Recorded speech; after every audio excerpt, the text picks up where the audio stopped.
Ika-106 na kabanata. Ang kabutihan ng Diyos sa Kanyang mga mamamayan. Purihin niyo ang Panginoon. Magpasalamat kayo sa Kanya dahil Siya'y mabuti. Ang Kanyang pag-ibig ay walang hanggan. Walang makapagsasabi at makapagpupuri ng lubos sa makapangyarihang gawa ng Panginoon. Mapalad ang taong gumagawa ng tama at matuwid sa lahat ng panahon. Panginoon, alalahanin niyo ako kapag tinulungan niyo na ang inyong mga mamamayan. Iligtas niyo rin ako kapag iniligtas niyo na sila, upang ako'y maging bahagi rin ng kaunlaran ng inyong bansang hinirang, at makadama rin ng kanilang kagalakan at maging kasama nila sa pagpupuri sa inyo. Kami ay nagkasala sa inyo katulad ng aming mga ninuno. Masama ang aming ginawa. Nang sila'y nasa Ehipto, hindi nila pinansin ang kahanga-hangang mga ginawa ninyo. Nilimot nila ang mga kabutihang ipinakita nyo sa kanila, at sila'y naghimagsik sa inyo doon sa dagat na pula.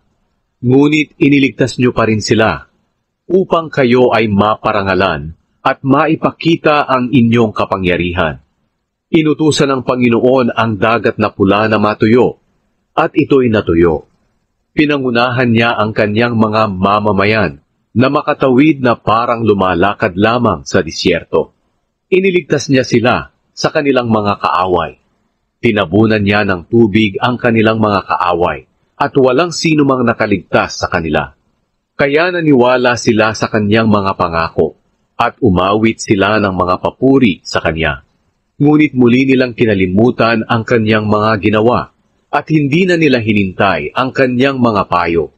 Doon sa ilang, sinubok nila ang Diyos dahil sa labis nilang pananabik sa pagkain.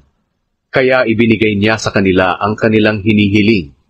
Ngunit binigyan din sila ng karamdaman na nagpahina sa kanila. Sa kanilang kampo nainggit sila kay Moises at kay Aaron na itinalagang maglingkod sa Panginoon.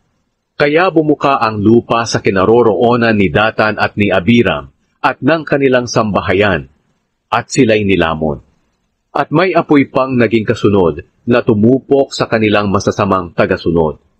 Doon sa Horeb ay gumawa ang mga taga-Israel ng gintong baka, at sinamba nila ang Diyos-Diyosang ito.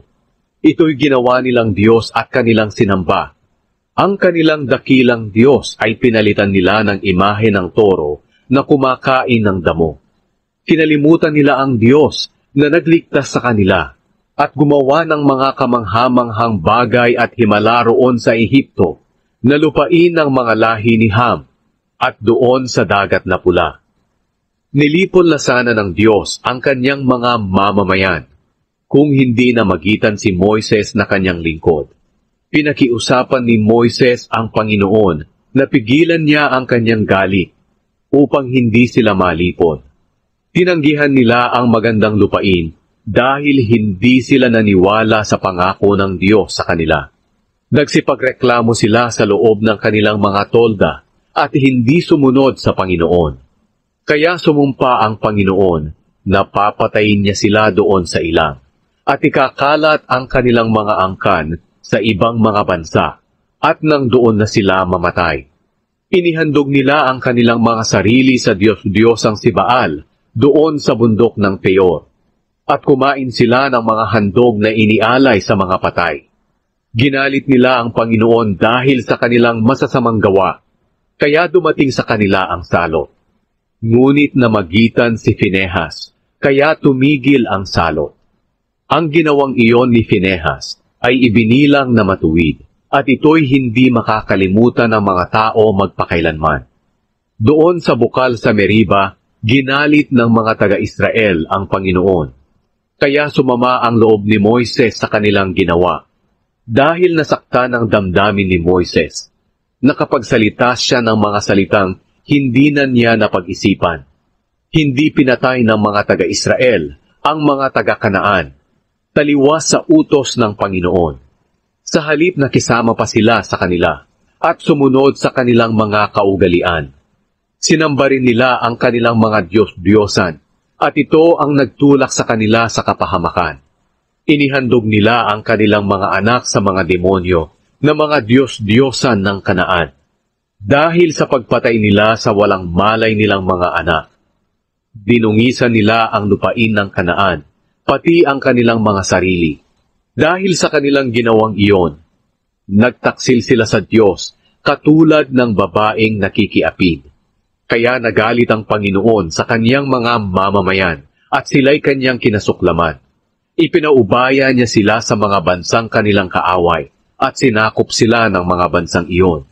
Inapi sila at inalipin ng kanilang mga kaaway. Maraming beses silang iniligtas ng Diyos, ngunit sinasadya nilang maghimagsik sa Kanya. Kaya ibinagsak sila dahil sa kanilang kasalanan.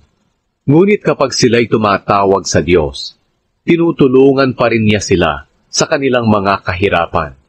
Inaalaala ng Diyos ang kanyang kasunduan sa kanila, at dahil sa kanyang malaking pag-ibig sa kanila, napawi ang kanyang galit.